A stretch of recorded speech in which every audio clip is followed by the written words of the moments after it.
Alright, we're going to go ahead and try to play Niv-Mizzet Reborn in standard. We're going to play 4 copies of this deck, so it is a 5-color deck. To make this work, because there's a lot of haste and a lot of control, we're going to try to play 4 Goose, 3 Tyrant Storm to deal with creatures earlier on. It does have a late game option against creatures that are covering or 3 or more. You can just return to your opponent's hand, which does help because it's still 2 mana. We're playing Assassin Short, so we can destroy any target permanent. We're playing 2 Dryad and Growth to help us with our mana and play additional lands in turn. Very nice. We're also playing Teferi Time Raveler to help against control decks, so they can't cast at instant speed anymore. It does have a bounce awesome, which also draws you a card. Really good card. It's getting played in Standard, Pioneer, even Modern, so it's seeing play against multiple formats. We're also playing Oath of Kaya, 3 cost, deal 3 damage, gain 3 life. Really decent card, and it stays on the battlefield, which makes it really good for one of our cards later on in the game. We're also playing 3 different Clarions early game: Board Wipe, Fableur, which checks the colors among permanents you control. It can at most be a 5/5, at most produce 5 colors of all color types. Really nice guy, has vigilance, so you could swing with it and then still tap for it. We're playing Risen Reef. I have a thing for Risen Reef. It's in the deck. ATB, you either put the top card of your library into your hand, or if it's a land, you can put it on the battlefield. I like that card a lot. We're playing Nissa. I am playing a lot of shocks, but I have at least 16 forest cards. One of the issues that I'm having right now is that it says whenever you tap a forest for mana, add 1 additional green. For some reason, when you have a shock, it is a forest and a mountain. It shouldn't matter whether you tap for the red source or the green source. If I tap for red, I should still get that green. That is the issue that I'm having on here right now. I don't know if anyone else noticed that issue, but I do see that. Tolzmir, Friend of Wolves, very good card. You could get it with the Niv-Mizzet. ETB, you'll create a wolf, and usually will gain 3 life.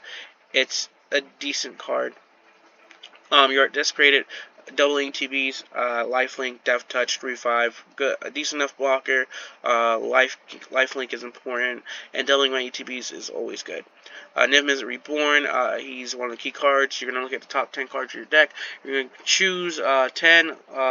As much cards as possible that have colored pairs that are different. So you can't choose the same color pairs. They have to be different color pairs, and they have to be exact color pairs. We're also going to run a Dream Trawler in here as well. Lifelink, flying, has protection, draws you a card, decent enough. We're, again, playing a lot of the shocks, pretty much everyone that's possible, I believe. No, not everyone, but pretty much a lot of them. Again, 16 of them do produce force, so that's why Nissa is viable in this deck, even though it's 5 color. We're running 2 Gateway Plazas, and it should be a total of 25 lands as well. And yes, it is 25 lands. Another thing, if you look at the statistics, our most played color is 4. Look at that. So that's why we play a lot of forest. Sideboard, we're playing 3 Angrass Rampage, because people are apparently playing Stone Coil Oracle in their main. That is a thing.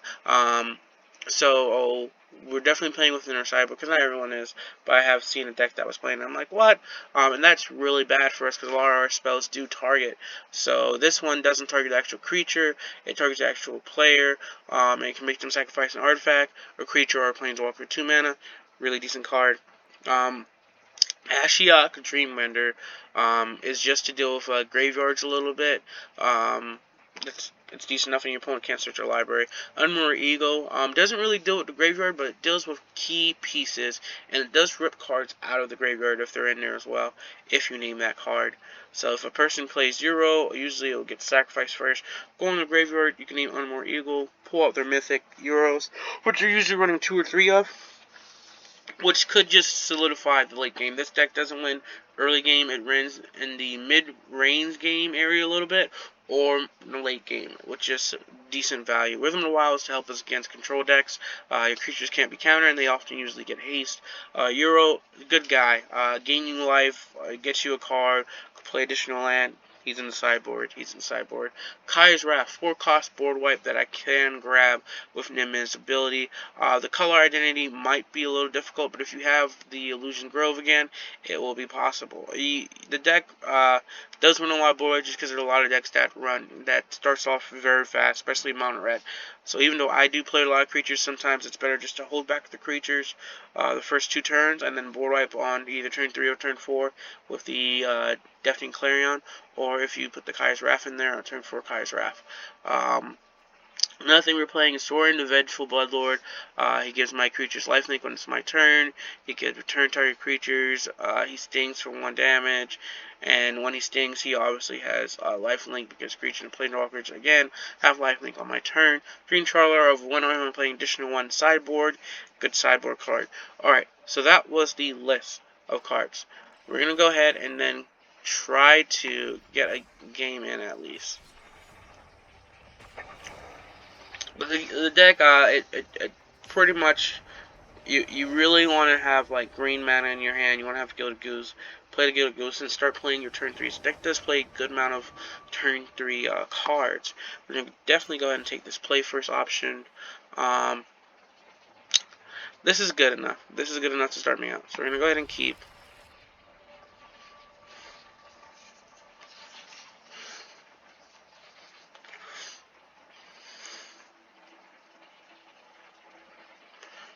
Alright.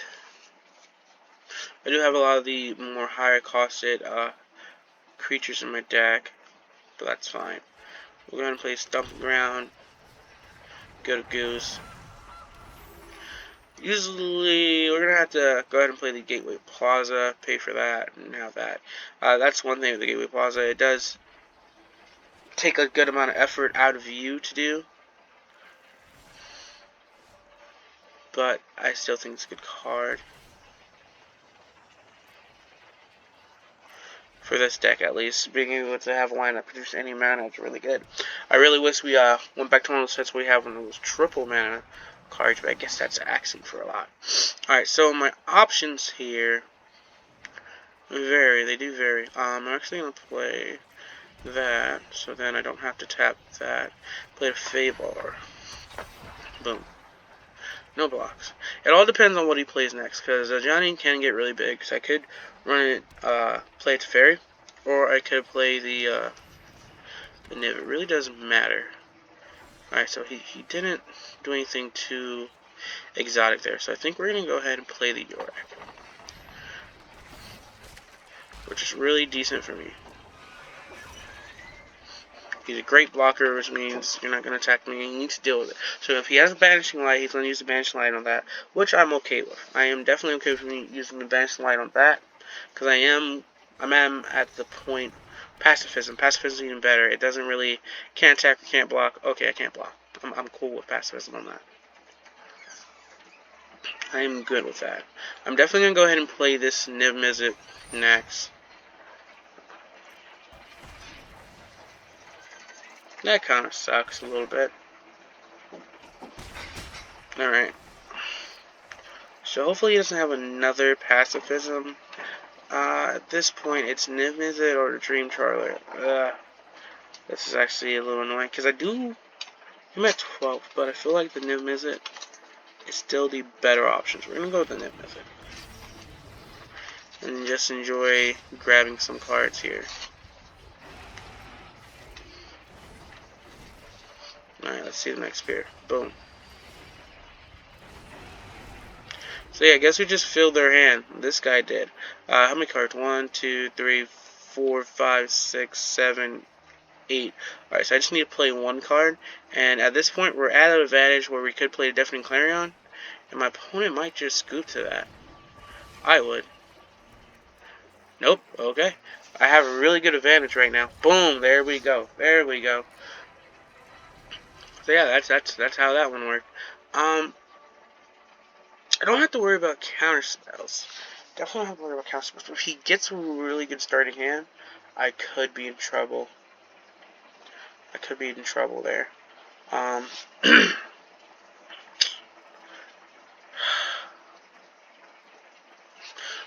kind of want to play the Unborn Eagles because the deck is probably built around the Johnny's Pride Mate. So I definitely do want to play that. And if he's playing the Heliod guy, the Assassin's Trophy isn't that great anyway. So let's take out the Assassin's Trophy. Let's put in the Unborn Ego. I do kind of want to play the Unborn Ego. Let's see how I like that in there. This is great. Also take that out. I do want to play it. I'm going to play 3 copies of Unborn Ego because that deck is one of those decks like if you name the pieces, you kind of just take advantage. Because build around that at Johnny's Pride Mate so hard. And there's also that Johnny's Planeswalker, which I can't remember the name of right now. Let me see a Johnny. This probably looks up cards on my sideboard, unfortunately. Okay, alright, then we are done, I think. Yeah, we are done. Done.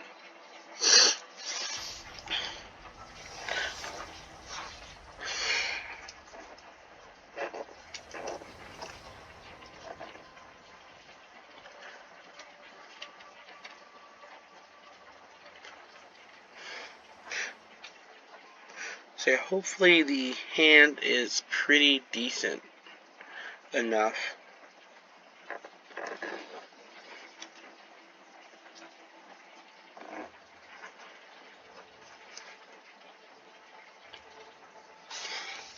But like I said, there's many ways to play this deck and make it work for you. Definitely a lot of ways to do that.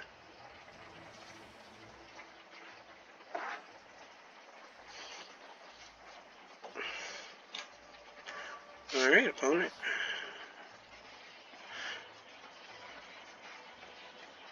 Taking a little bit here.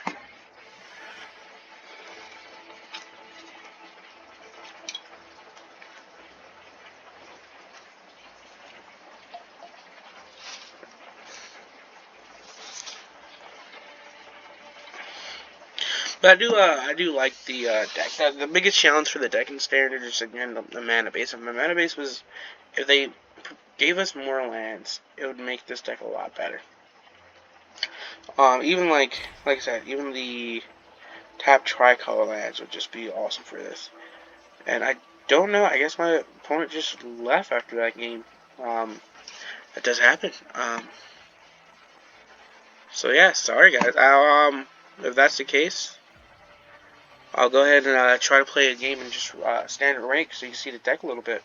But yeah, the opponent kind of looks like they just scooped. Wow. Okay, we're good. Yeah, I like this hand a lot. If he doesn't play a Johnny on turn, I'll name that guy. Cause like I said, that's what the deck's probably mostly built on, the Johnny Pride. And I can't remember the name of the Johnny's Planeswalker that I know this deck plays. Let me see if I could bring it up on my phone real quick.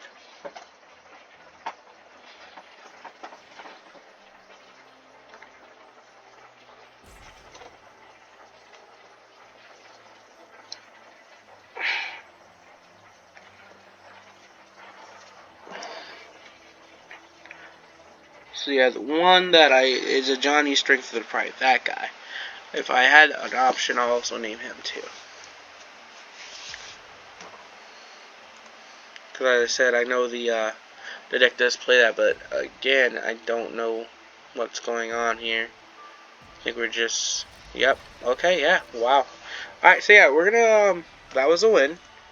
We're gonna go ahead and try to give you guys another showing of this deck a little bit. Let's play standard rank. Oh jeez, hold up. I forget that sometimes when you switch it doesn't. Yeah, that's a different. Yeah. Like I said, there's many different versions of this deck. I'm gonna make another video for that one. So let's go back to Rainbow Niv.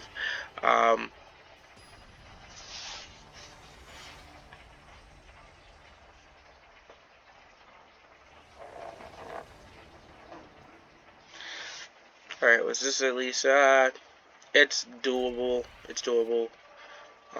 We'll go ahead and play the Watery Grave first, I guess.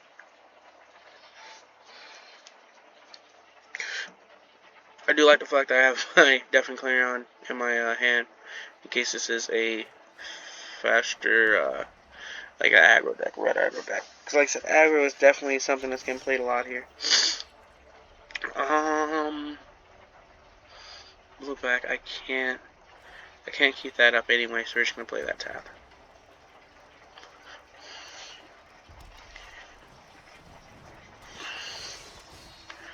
The guy doesn't have haste,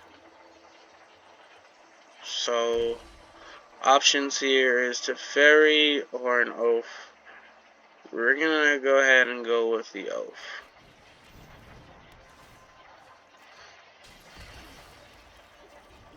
There are some things the Oath just doesn't kill.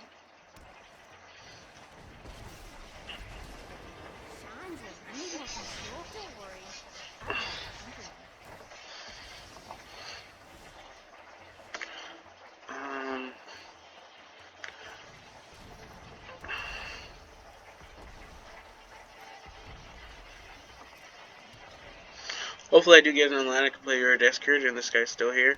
If not, it's fine. It does happen that way.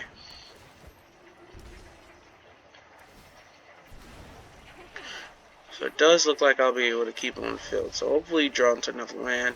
If not, Teferi is a good choice as well. Boom, I did. Cool. Got it. Iraq.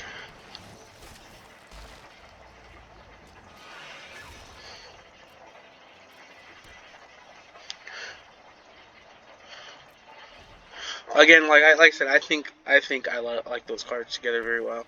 I do think I have a bad habit of putting them in, so I will try to. I'll definitely build a variant of the deck without the Risen Reef and the Iraq in it, because like I said, it does kind of complicate things. I just don't have. I'll probably still play Risen Reef because I don't have enough Euros in MTG Arena to really be like, oh yeah.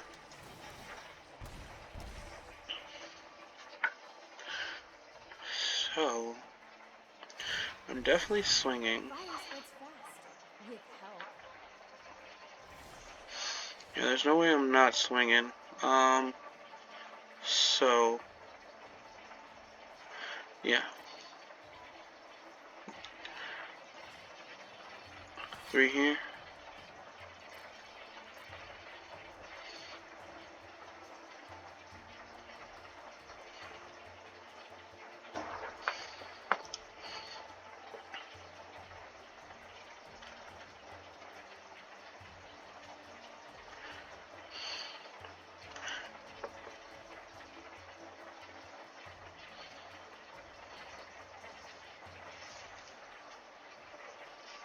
Waiting on the response from the opponent. Good. Alright.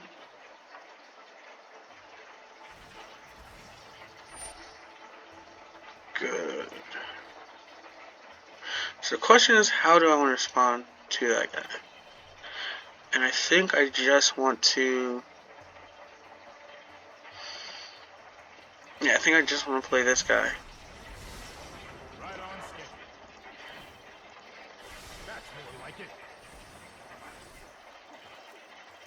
And blue-black, I'll still have the Tyrant scoring up. Play the Goose, create my guys. Play that tap.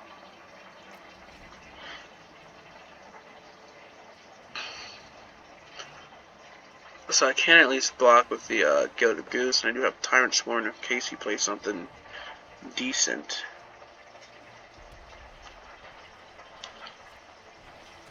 So you're going right back into it. That's fine.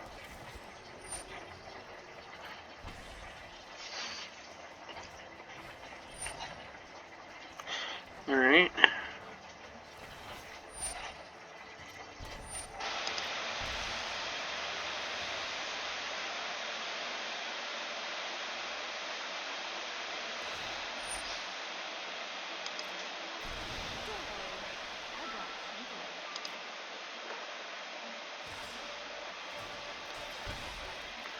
So that helped a little bit there. So the question is, do I sack the Risen Reef or not? And I think I am. I think I think Reason Reef done his job. So I think I am going to block with it. Think you did your job there, mate.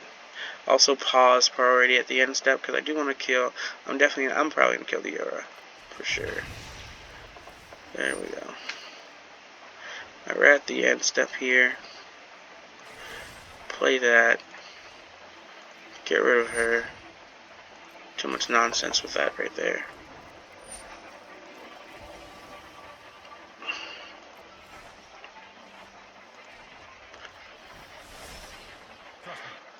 Gonna go ahead and play the Dream Trawler. Swing through here. Again, the reason is mostly just because I'm not gonna kill this guy before he kills me, and I really need to get rid of Planeswalker because he's adding in such an effect that I need to handle it. It needs to get handled for sure. Now end turn. And the Dream Trawler does gain me life too, and I don't really think there's not a lot of ways that this guy could, in my mind, with what I know, I don't think he can really kill me what he has right now. But I could be wrong. Maybe he plays a lot of Cavalcades or something. Actually, he's playing that again. So, yeah, I'm probably going to use the Deafening Clarion and just clear his board. And I'll keep my board, which is obviously the idea of everything.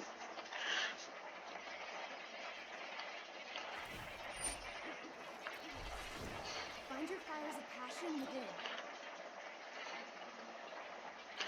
Going my turn. Yep.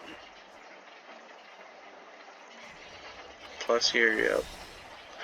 Now I probably will just go ahead, create a food token, because at worst case scenario, I'll just end up drawing cards.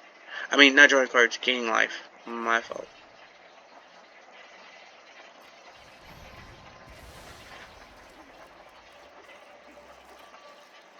This seems like I got it. You can't play anything at instant speed.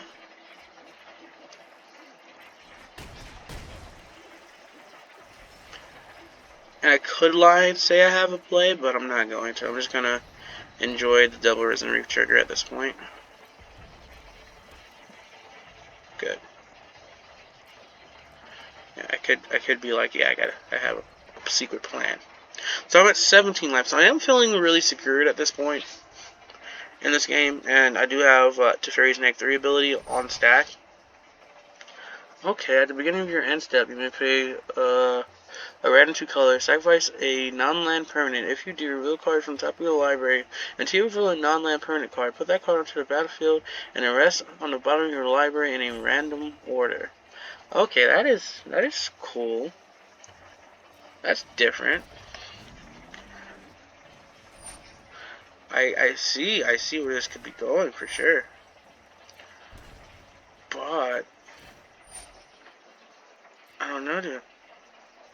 I don't know. I don't think you're gonna get there in time. I'll go ahead and plus. I have an Assassin's Trophy online, so my cure level, a lot of things, it's just not there. I'm just gonna Assassin's Trophy it now. Sorry, but not sorry at all.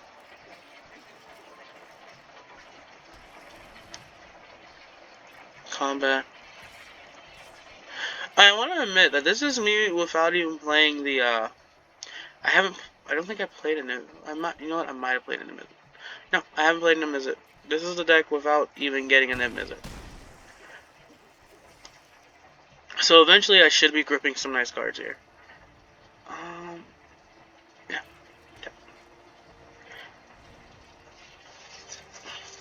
And I do have the, whoop, there we go. Got it. Alright, so I think I showed you guys how the deck works. Now again, the main thing about this deck that's problematic is dealing against a red deck. A red deck is very hard, but I have tried to, like I said, I put some earlier answers in there. I'll have the deck list up. The Ophakayas, the 3 Deafening Clarions, the Tyrant Scorn, The deck should be able to handle it, but the problem is the mana base, man, is pretty difficult. So I would suggest, if you're going to build this deck, build it into knowing that it isn't a top tier deck at all, because the mana base is just so hard to pull off, in my mind. But if you could deal with it and push through, you should be fine. The main colors are usually surrounded by green, blue, and I think the other one is white. So you're mostly focusing on those with your shock lands in the deck. And I'll put a deck list up. But as always, thank you for watching. I hope you did get to see how this deck is, bringing a pioneer deck or a modern deck, whichever one you call it, into standard. It's a pretty different. It's a little bit different, but a lot of the cards that they play in the pioneer, it still can be played in the standard version of the deck. I'll try to get the different variant of this deck out today. But thank you for watching.